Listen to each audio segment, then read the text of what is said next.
Maayong adlaw kanyang tanan. Ngayong araw nga na to ang paggawa ng ating balsa dito sa Hinaguan Nature Park na kung saan doon nga sa may unahan ng ating ilog ang puno. Doon nga pala ang puno. Pesting giatay. Doon pala yung puno ng kawayan na pinagkukunan nila itong gagawing balsa. At para mas mapadali ang kanilang pagdadala ng kawayan sa Hinaguan Nature Park, syempre inanod na lang nila sa suba para mas mabilis. O diba, ang utak nila. Kasi dati pasan-pasan nila yung ating kawayan. Ngayon, inanod lang nila since dyan lang naman sa ilog yung ating kawayanan. So, yun, inanod lang nila. So, ang bilis makarating, diba? Inanod lang, hindi sila nahirapan. At ito na nga, natapos nga nila ang ating balsa na kung saan 2, 4, 6, 8, 9 nga sila nagtulong-tulong dyan para mabuhat ang ating balsa para dalhin doon sa kanyang pwesto at para matali na rin siya. Salamat nga pala sa aking mga kababata, pamangkin, pinsan at kung ano-ano man dyan. At meron pala diyang dumating na mga guests. Thank you so much for coming here sa Hinaguan Nature Park. I hope you enjoy your stay here at sana wag na kayong bumalik. Charot, sana bumalik kayo pero sana saka na pag medyo maganda-ganda na ang ating Hinaguan Farm. Maraming salamat sa pagpunta mga bahog bilat. Ayan, tuwang-tuwa naman si ate. Picture muna daw muna kami. Then after mag-picture, dyan na nga nalagay ang ating tuwa. Ayan na, natumba na nga aking pinsan. So, ayan na ang ating balsa sa farm. Oh, i-enjoy lang natin ang mga momentums here. So, itatali na nila para hindi po tayo maanod pag lumakas yung baha. So, may mga naliligo dyan na disturbo talaga namin sila. Pasensya muna kayo at ilalagay natin ang ating balsa dahil excited ang bakla para matry na ito. Diba? And after that, tapos na kami lahat sa aming mga trabaho. Yung mga laking yan, sinilduhan ko na rin sila at para masarap naman ang kanilang pagligo sa gitna ng suba, kailangan nilang magtagay. Pero bago magtagay, kami naman ay kakain ng saging with ginamos. Ayan na, ang saya naman talaga namin. Yan talaga mga makukulit na mga lalaking yan, yung mga walang trabaho dito at tambay. Gustong-gusto talaga nila na may pinapagawa ako kasi nagkakapera ako. Pero pag weekdays naman, meron silang mga pasok. So ayan, may pangbaon naman sila at may pang-date din sa kanilang mga jowa. O, diba? Nagawa na nila yung gusto ko na balsa, nagkapera pa sila.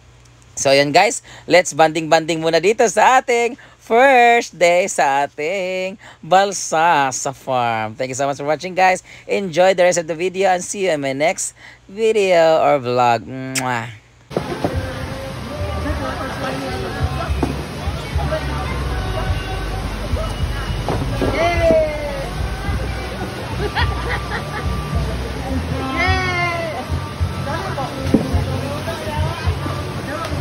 Saging! Oh, nalung nyo? Saging na mo!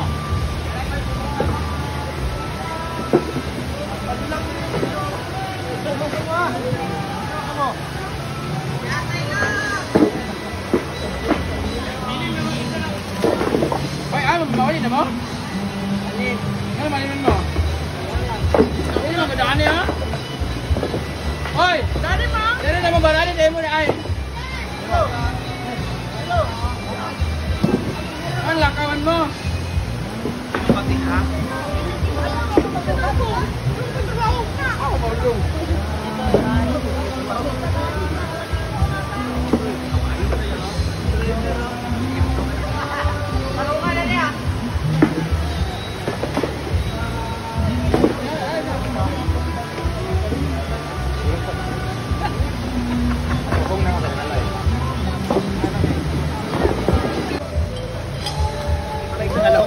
Drone!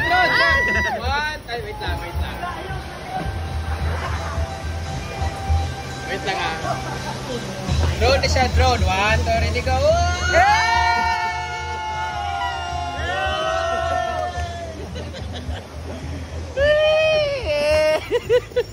Drone!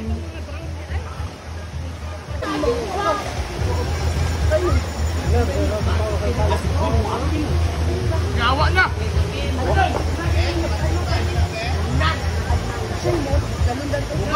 Ay, Gwen, ikaw din mo ang galon.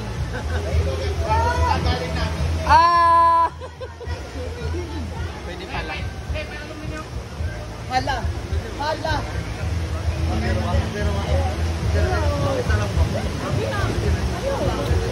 sabing siya, wala na. Di kain nga na, sabi mo. Wala kanon dito, wala kanon? Dito lang wala. Oh, hindi pa kanon.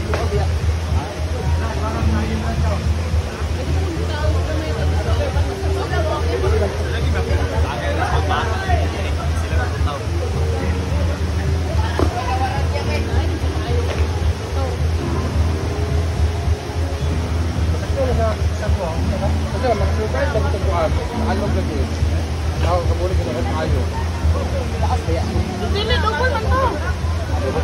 Na isani, dena pa. Sa kuan, galon. Gagani. Butas. Ayo bigyan ka. Sabi nga pag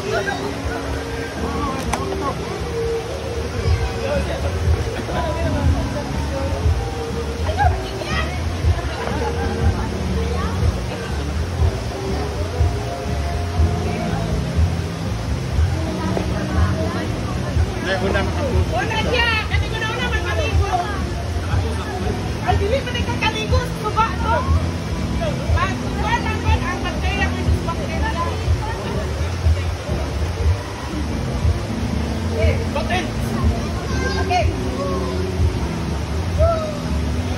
Ada mo.